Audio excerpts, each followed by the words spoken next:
மாண்புமிகு முதல்வர் அவர்கள் மருத்துவ உதவிகளை வழங்கி சிறப்பிக்கின்றார்கள். முதலில் மோகனா அவர்கள் மாண்புமிகு முதல்வர் அவர்களிடத்திலே மருத்துவ உதவியை பெறுகிறார்.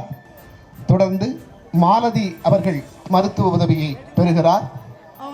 தொடர்ந்து அக்தர் பி அவர்கள் மருத்துவ உதவி பெறுகிறார். தொடர்ந்து கோமதி அவர்கள் மருத்துவ உதவியை பெறுகிறார். அடுத்து பொற்செல்வி என்கிற பிரேமலதா அவர்கள் மருத்துவ உதவியை பெறுகிறார். தொடர்ந்து அலமேலு மங்கை அவர்கள் மாண்புமிகு முதல்வர் அவர்களிடத்திலே மருத்துவ உதவி பெறுகிறார். தொடர்ந்து தனபாக்கியம் அவர்கள் மருத்துவ உதவி பெறுகிறார். தொடர்ந்து கோமதி அவர்கள் பெறுகிறார். அதனைத் தொடர்ந்து விமலா அவர்கள் மருத்துவ உதவியினை பெறுகிறார். அடுத்து ஜெயா அவர்கள் மருத்துவ உதவி பெறுகிறார். தொடர்ந்து ரேகா அவர்கள் மருத்துவ உதவி பெறுகிறார்.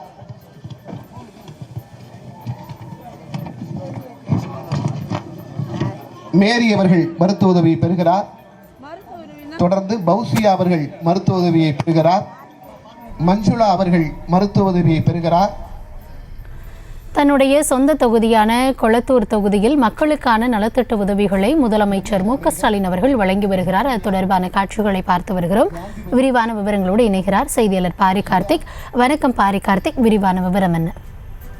வணக்கம். தமிழ்நாடு முதலமைச்சர் திரு மு.க.ஸ்டாலின் அவர்கள் இன்றைய தினம் தனது சட்டமன்ற தொகுதியான கொளத்தூருக்கு உட்பட்ட பல்வேறு இடங்களில் நலத்திட்ட உதவிகளை பொதுமக்களுக்கு வழங்கி வந்தார். அதன் அடிப்படையில் எவர்கிரீன் பள்ளி வளாகத்தில் இந்து சமய அறநிலைத்துறை சார்பில் அருள்மிகு கபாலீஸ்வரர் கலை மற்றும் அறிவியல் கல்லூரியில் பயின்ற மாணவ மாணவியருக்கு நலத்திட்ட உதவிகளை வழங்கினார். தொடர்ச்சியாக பெரியார் நகர் பள்ளி வளாகத்தில் அனிதா அச்சீவர்ஸ் அகாடமியில் பயின்ற மாணவ மாணவியருக்கு நலத்திட்ட உதவிகள் வழங்கினார். தொடர்ச்சியாக கொளத்தூர் சட்டமன்ற உறுப்பினர் அலுவலகத்தில் பயனாளிகளுக்கு நலத்திட்ட உதவிகளை தற்போது வழங்கி வருகிறார். தொடர்ச்சியாக கொளத்தூர் பகுதிக்கு உட்பட்ட பல்வேறு இடங்களில் இன்றைய தினம் பொதுமக்களுக்கு நலத்திட்ட உதவிகளை வழங்குகிறார். அந்த நலத்திட்ட உதவியில் நலிவடைந்த முதியவர்களுக்கு பல்வேறு உதவித்தொகையும், அதே போல பெண்களுக்கு சுயதொழில் செய்யும் வகையில் அவர்களுக்கு தையல் இயந்திரம் மற்றும் ஆண்களுக்கு தொழில் தொடங்கும் வகையில் பல்வேறு நிதி மற்றும் உதவிகள் என பல்வேறு உதவிகளை இன்றைய தினம் வழங்கி வருகிறார். தொடர்ச்சியாக கொளத்தூர் உட்பட்ட பல்வேறு இடங்களில் இன்றைய தினம் பல நிகழ்ச்சிகள் கலந்து கொண்டிருக்கிறார். தொடர்ச்சியாக தற்போது கொளத்தூர் பகுதிக்கு மக்களிடம் உரையாற்றவும் இருந்தார். அந்நிலையில்தான் தற்போது பெரியார் நகர் பள்ளி வளாகத்தில் அனிதா அச்சீவர்ஸ் அகாடமியில் பயின்ற மாணவ மாணவியருக்கு நலத்திட்ட உதவிகள் வழங்கி வருகிறார்.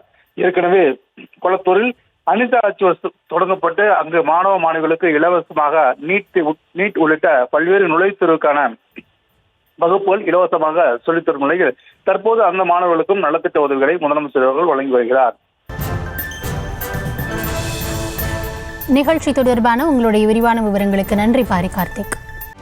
செய்திகளை உடனுக்குடனும் துல்லியமாகவும் தெரிந்து கொள்ள சப்ஸ்கிரைப் பண்ணுங்க.